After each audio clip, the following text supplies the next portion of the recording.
저희 오늘 함께 나눌 하나님 말씀 보도록 하겠습니다. 이사야 60장 15절부터 22절까지입니다. 제가 한 절, 성도님들이 한 절씩 서로 교독하도록 하겠습니다.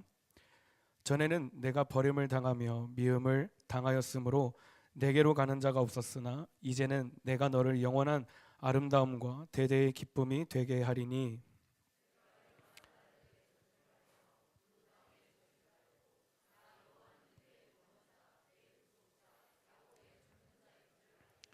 내가 금을 가지고 놋을 대신하며 은을 가지고 철을 대신하며 놋으로 나무를 대신하며 철로 돌을 대신하며 화평을 세워 관원으로 삼으며 공의를 세워 감독으로 삼으리니 다시는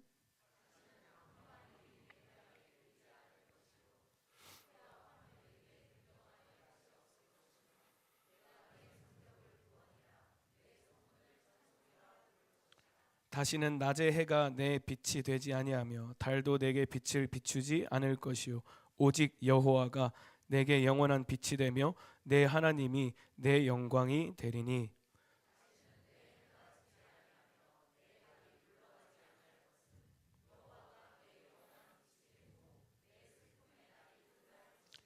내 백성이 다 의롭게 되어 영원히 땅을 차지하리니 그들은 내가 심은 가지요 내가 손으로 만든 것으로서 나의 영광을 나타낼 것인즉 그 작은 자가 천명을 이루겠고 그 약한 자가 강국을 이룰 것이라 때가 되면 나 여호와가 속히 이루리라. 아멘. 한 주 늦은 인사지만 저희 청소년부 수련회를 위해서 관심 가져주시고 또 기도해 주시고 섬겨주셔서 진심으로 감사드립니다. 수련회를 하나님의 은혜 속에서 잘 마치고 돌아왔습니다. 이번 수련회를 준비하면서 제가 좀 붙들었던 말씀 그리고 제 안에 도전이 되었던 말씀이 있었습니다. 뭐냐면 민수기 1장 2절에서 3절 말씀인데 너희는 이스라엘 자손의 모든 회중 각 남자의 수를 그들의 종족과 조상의 가문에 따라 그 명수대로 계수할지니 이스라엘 중 20세 이상으로 싸움에 나갈 만한 모든 자를 너와 아론은 그 진영별로 계수하되. 이 말씀을 읽는데 하나님께서 이 진동의 때, 이 마지막 때에 하나님의 싸움을 싸울 자들을 찾고 계시는구나. 이런 믿음이 제 안에 강력하게 들었고 하나님 왜 수련회 때 이런 말씀을 또 보고 묵상하게 하셨죠? 라고 할 때 두 가지였습니다. 첫 번째는 하나님께서 우리 청소년부 아이들을 이 싸움에 싸울 자로 세우시겠구나 라는 믿음이고 두 번째로는 하나님이 싸우게 하시는 싸움은 승리가 보장된 줄 믿습니다. 그럼 우리 다음 세대들이 이 이미 승리한 승리를 취하는 이 시대의 믿음의 예배자가 될 줄로 믿음으로 고백합니다. 히브리서 12장엔 또 이렇게 기록되어 있습니다. 다시 한번이라는 말은 흔들릴 수 있는 것들을 모조리 없애 버리시겠다라는 뜻이기도 합니다. 이것은 흔들리지 않는 것들만을 남기려는 것입니다. 다시 한번 예수 그리스도께서 땅과 하늘의 동일한 진동을 일으키실 것인데 그 진동을 일으키신 이유는 흔들리는 것들은 제거하고 흔들리지 않는 것들만 영원히 남겨두신다고 약속하셨습니다. 그래서 소망하기로는 우리 아이들이 이 마지막 때에 흔들리지 않는 예수 그리스도 위에 세워지는 아이들이 되기를 같이 기도해 주시기를 부탁드립니다. 더 나아가서 우리 아름다운 꿈의 교회와 성도님들이 하나님의 이 카운트 싸움에 나갈 만한 모든 자를 계수하라 라는 이 카운트 앞에 전열을 갖출 수 있기를 주님의 이름으로 소망합니다. 오늘 본문은 포로기 이후에 하나님의 영광이 시온에 임하고 그 열방이 하나님의 빛으로 나아오는 회복의 비전을 그리고 있습니다. 근데 무엇보다도 이 말씀은 회복이라는 전체적인 메시지를 담고 있지만 가장 포인트는 하나님의 절대적인 주권입니다. 그래서 오늘 우리가 나눌 메시지도요, 이 회복함에 있어서의 인간의 필승 전략이 아니라 바로 하나님의 통치입니다. 우리가 오늘 메시지를 통해 계속 나눌 것은 하나님의 능력이고 하나님만이 부흥의 주체가 되신다라는 것이며 하나님의 일하심과 하나님의 승리가 어떻게 우리의 삶 가운데 펼쳐질 것이고 그 승리를 취하기 위해 우리가 붙들어야 되는 약속은 무엇인가에 대한 메시지를 나눌 것입니다. 우리가 본문에 방금 읽었지만 말씀과 같이 주님의 영광이 임하면 어둠은 떠나갈 줄 믿습니다. 진동 뒤에 흔들리는 것들은 제거되고 흔들리지 않는 것들만이 영원히 견고하게 설 줄 믿습니다. 모든 자를 택하시고 모든 자를 부르셨지만 하나님은 이 시즌에, 이 시대에 싸움에 나갈 만한 어떤 특별한, 굳건한, 흔들리지 않는, 미움받을 만한 용기를 갖고 있는, 어떤 상황이 와도 타협되지 않는 믿음을 갖고 있는 그 한 사람들을 이렇게 세우시는 줄 믿습니다. 그리고 그 주님의 카운트 앞에 우리가 전열을 갖출 때 붙들어야 되는 약속은 세 가지입니다. 첫 번째로는 하나님께서 반드시 회복시키신다라는 약속입니다. 이사야 60장 15절과 16절 말씀 우리 같이 한번 읽도록 하겠습니다. 시작.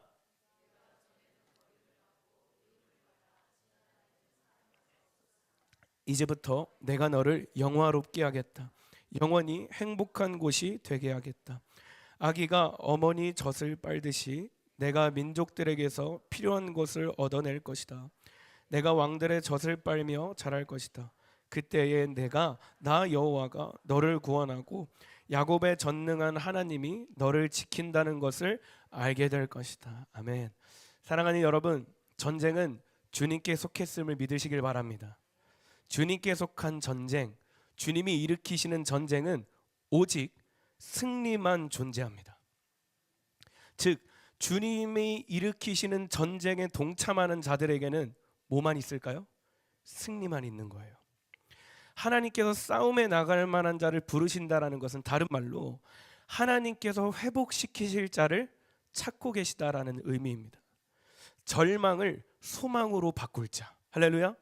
하나님의 행하심을 눈으로 바라볼 자, 어떤 광풍이 불든지 간에 흔들리지 않고 하나님의 절대적 통치를 바라볼 자, 그것을 대언하고 그것을 선포하고 이 땅에 풀어낼 자들을 부르시고 계신 줄 믿습니다.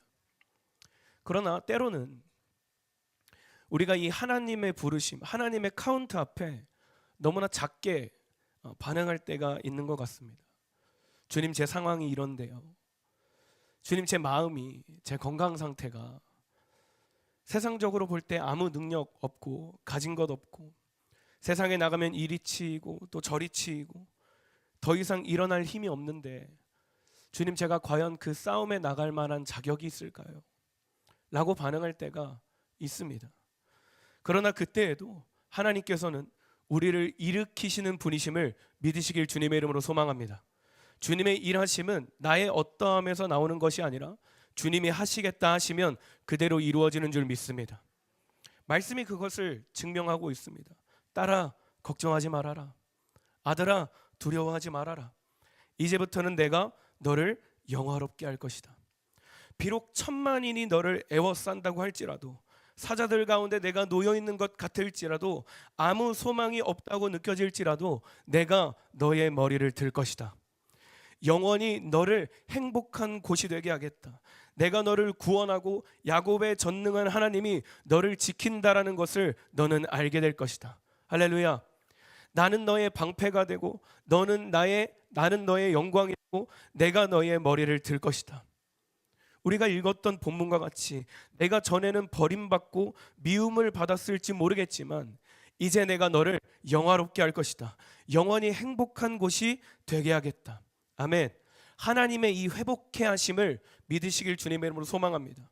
마치 버림받은 인생 같아서 주님, 저는 할 수 없는데요. 주님이 진동의 때에 과연 제가 가진 것도 없고 할 수 있는 능력도 없고 아무것도 할 수 없는데 제가 과연 이 주님의 카운트 앞에, 주님의 콜링 앞에, 주님의 부르심 앞에 반응할 수 있을까요? 그때 주님이 말씀하시는 거예요. 너의 힘으로 하는 게 아니라 나의 힘으로 하는 것이다. 내가 너의 약함을 통해 나의 강함을 드러낼 것이다. 내가 너의 부족함과 깨어짐을 회복시킬 것이고 그를 통해 나의 나라를 이 땅 가운데 확장시킬 것이다. 이 주님의 말씀, 이사야 60장의 말씀이 오늘 우리의 심령 가운데 새겨지기를 소망합니다. 시편 3편을 보면 다윗은 이렇게 고백합니다. 주는 나의 방패시요 나의 영광이시요 나의 머리를 드시는 이시니이다. 그리고 시편 3편의 마지막 구절엔 이렇게 기록합니다. 구원은 여호와께 있사오니 주의 복을 주의 백성에게 내리소서. 하나님의 구원이 우리의 삶 가운데 이미 임했음을 선포합니다. 하늘의 복과 땅의 깊은 샘의 복과 젖먹이는 복과 태의 복이 성도님들과 이 교회와 이 도시 위에 이미 임했음을 주님의 이름으로 선포합니다. 하나님의 구원하심이, 주님의 영광이 이 땅을 뒤덮을 것을 선포합니다. 2026년 우리 아름다운 꿈의 교회를 통해 부흥의 우물이 터져날 줄 믿습니다. 하나님의 카운트는 죽을 각오를 하고 오라는 메시지가 아니에요. 하나님이 싸울 자를 찾고 계시다라는 것은 내가 그를 통해 회복시키실 것이라는 하나님의 자신감이고 하나님의 능력인 줄 믿습니다. 이사야 60장 17절 18절 말씀입니다. 같이 읽겠습니다. 시작. 내가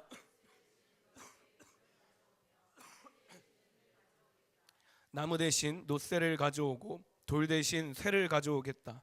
너에 대한 심판을 평화로 바꾸겠다. 너는 정의로운 다스림을 받을 것이다. 내 땅에 다시는 폭력이 없을 것이며 내 땅이 파괴되거나 망하지도 않을 것이다. 구원이 성벽처럼 너를 둘러쌀 것이며 그 문으로 들어가는 사람들의 입술에는 찬양이 흘러넘칠 것이다. 심판이 평화로 바뀌게 될 줄 믿습니다. 하나님의 공의와 다스림이 우리의 가정과 개인의 삶 속에 가득 임하게 될 줄 믿습니다. 그렇다면 하나님의 회복을 붙들고 있는 우리가 해야 될 것은 간단합니다. 바로 찬양입니다. 제가 굉장히 좋아하는 찬양이고 또 가끔씩 저 스스로가 너무 작게 여겨질 때 중얼중얼 거리는 찬양이 있는데 제가 지금 잘 부를지는 모르겠습니다. 큰 길을 만드시는 주, 큰 기적을 행하시는 주, 그는 나의 하나님, 약속을 지키시는 주, 어둠 속에 빛이 되시는 그는 나의 하나님, 나의 하나님, 나의 하나님, 나의 하나님, 나의 하나님. 비록 내게 보이지 않아도, 비록 내게 느껴지지 않아도 일하시네, 일하시네. 주님이 일하고 계신 줄 믿습니다. 상황을 묵상하지 말고 말씀을 붙드는 저와 여러분 되길 소망합니다. 인간의 한계가 아니라 하나님의 능력을 붙들고 회복해 하시는 하나님을 찬양할 수 있는, 승리를 주시는 하나님을 자랑하고 선포할 수 있는 저와 여러분 되기를 주님의 이름으로 소망합니다. 두 번째입니다. 전열을 갖출 때 우리가 붙들어야 되는 약속 두 번째는 하나님께서 나의 빛이 되어 주신다라는 약속입니다. 말씀 같이 읽겠습니다. 19절 20절입니다. 시작. 다시는 낮에 해가 내 빛이 되지 아니하며 달도 내게 빛을 비추지 않을 것이요 오직 여호와가 내게 영원한 빛이 되며 내 하나님이 내 영광이 되리니 다시는 내 해가 지지 아니하며 물러가지 아니할 것은 여호와가 내 영원한 빛이 되고 내 슬픔의 날이 끝날 것임이라. 아멘. 핸드폰의 후레쉬는 핸드폰의 배터리가 닳으면 더 이상 빛을 낼 수 없습니다. 손전등도 마찬가지죠. 건전지가 다 닳으면 빛을 잃습니다. 세상에 있는 모든 것들은 반드시 다 사라지게 되어 있습니다.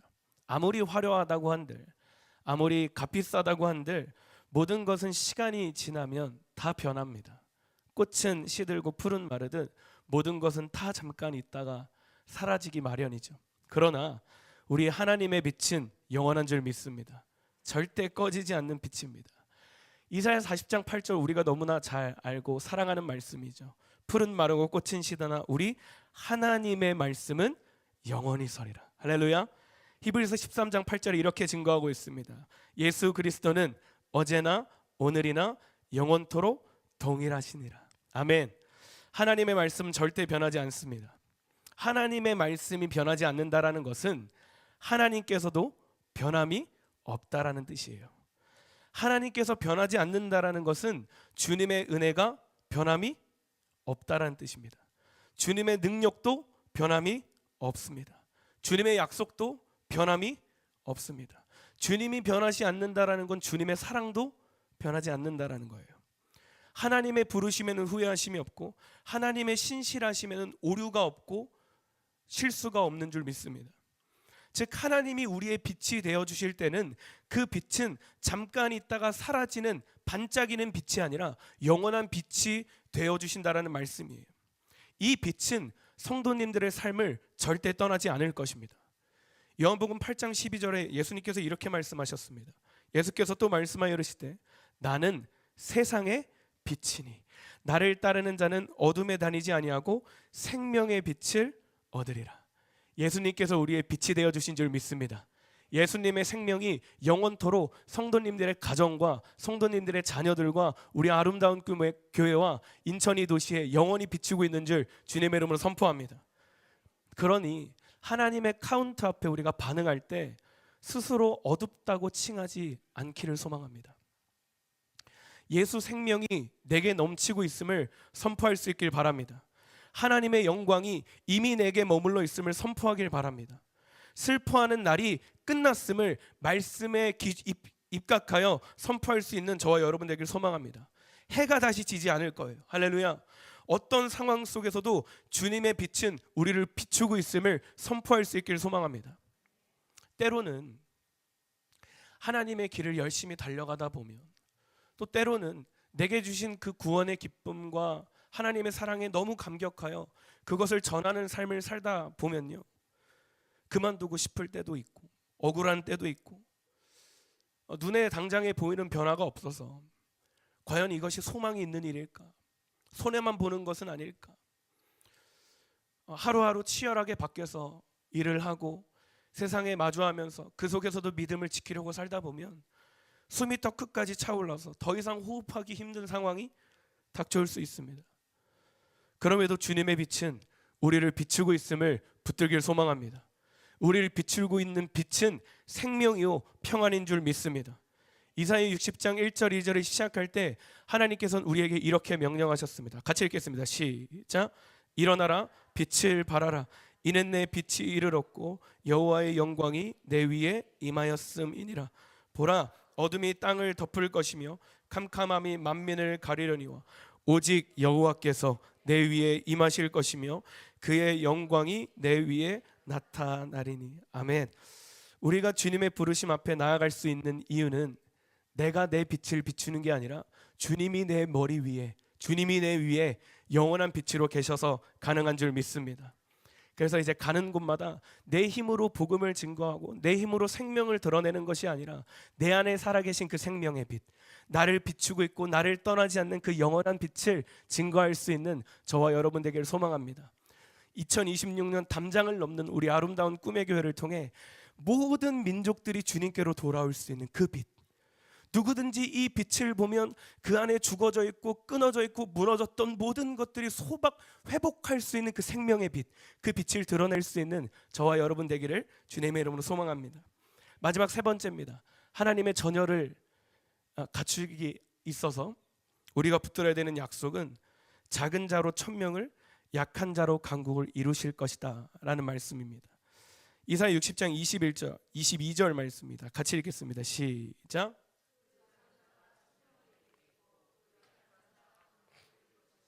때가 되면 나 여호와가 속히 이르. 한 번만 다시 읽겠습니다. 시작. 그 작은 자가 천명을 이루겠고 그 약한 자가 강국을 이룰 것이다. 때가 되면 나 여호와가 속히 이루리라.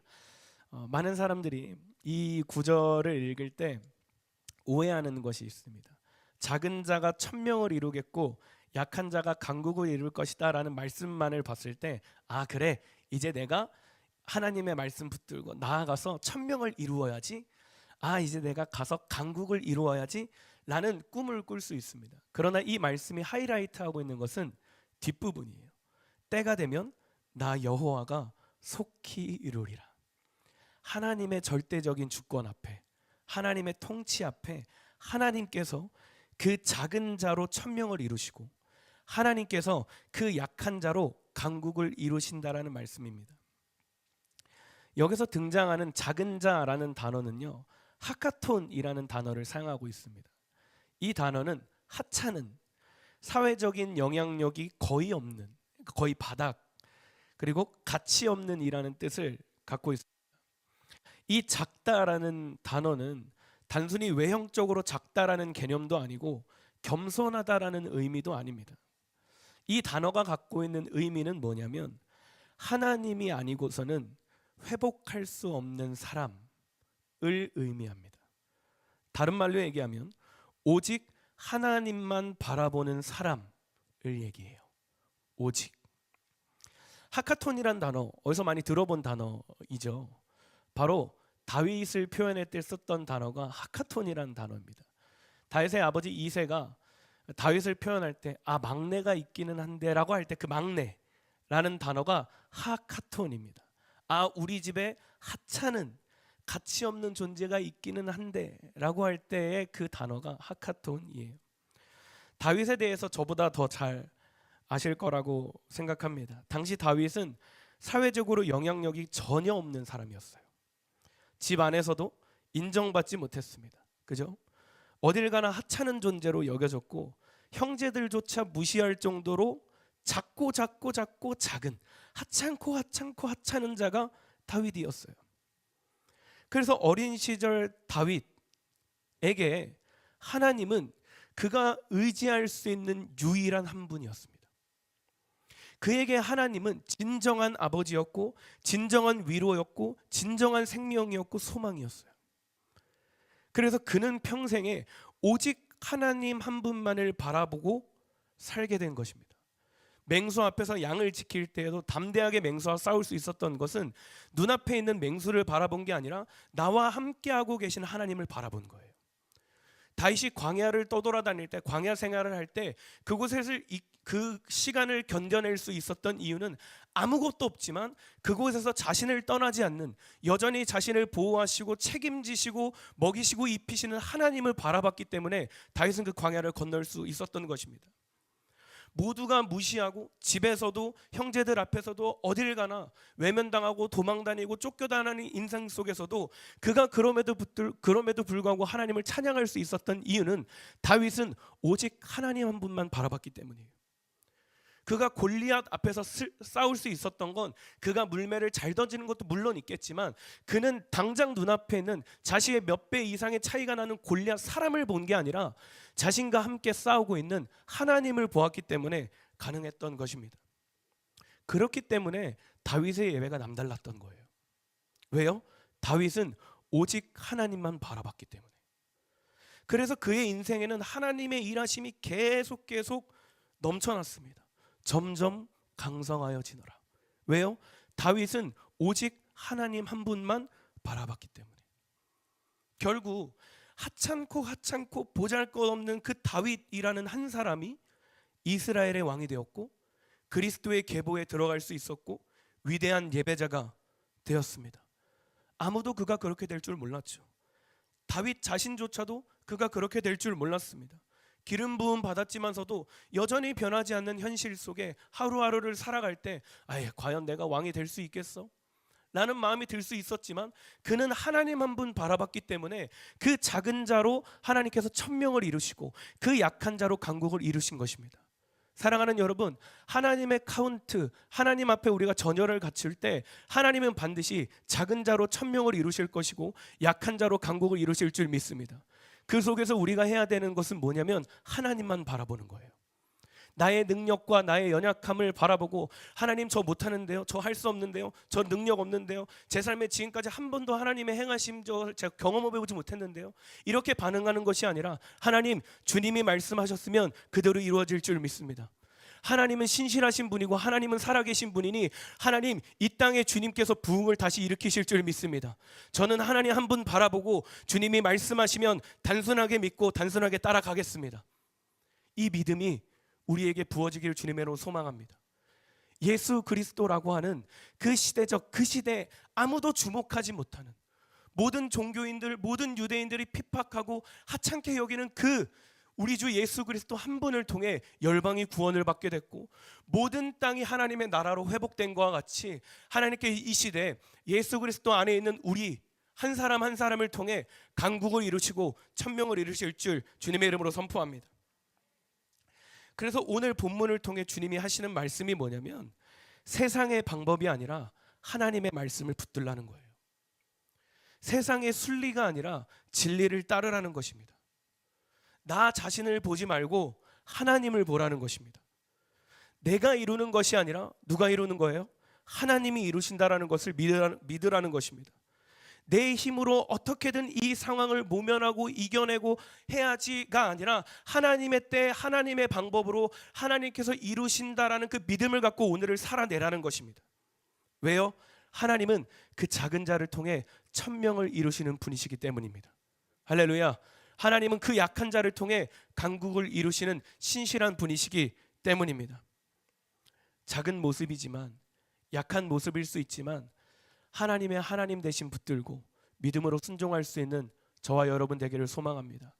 진동의 때에 사람들은 두려워서 떠나고 하나님을 외면하고 그 요동하는 시즌에 견딜 수 있겠지만, 우리 아름다운 꿈의 교회는 흔들리지 않는 그 반석 위에, 예수 그리스도 위에 굳게 서서 주님이 행하시는 놀라운 일들을 바라보고 경험하고 간증할 수 있기를 주님의 이름으로 소망합니다.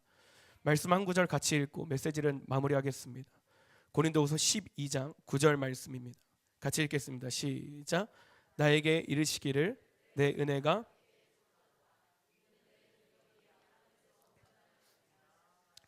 그러므로 도리어 크게 기뻐함으로 나의 여러 약한 것들에 대하여 자랑하리니 이는 그리스도의 능력이 내게 머물게 하려 함이라. 아멘. 찬양팀 나와주세요.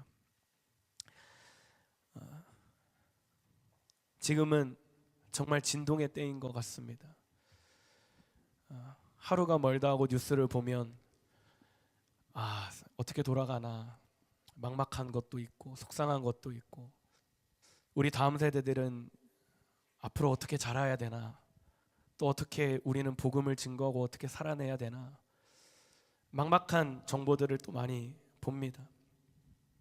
그리고 또 이 진동의 때가 더 격해지면 격해질수록 믿음을 지켜야 하는 건 알겠지만 이 두려움 때문에 하나님을 또 떠나는 사람들이 있을 것입니다. 어떤 사람들은 싸움에 나갈 만한 모든 자를 계수하라 라는 이 하나님의 콜링 앞에 죽음 때문에, 피해받을까 봐, 핍박받을까 봐 두려워할 수도 있습니다. 내가 손해받을 것 같아서 하나님의 말씀을 즉각적으로 반응하지 못할 수도 있습니다. 그래서 어떻게 되죠? 그들은 하나님의 부르심에 응답하지 못하게 되죠. 하나님이 일으키시는 진동에 이리저리 흔들리다가 생을 마감하게 될 수도 있습니다. 그러나 사랑하는 여러분, 주님은 이미 승리하신 줄 믿습니다. 우리에겐 이미 정해진 결과를 주셨습니다. 아멘. 우린 승리할 것입니다. 회복될 것입니다. 돌파할 것입니다. 담장을 넘을 것입니다. 부흥을 보게 될 것입니다. 성령님의 역사를 더 선명하게 보게 될 것입니다. 할렐루야. 주님이 회복을 약속하셨기 때문에, 주님이 우리의 영원한 빛이 되어주시기 때문에 작은 자로 천명을, 약한 자로 강국을 이루시겠다고 약속하셨기 때문에 싸움에 나갈 만한 자가 누구냐?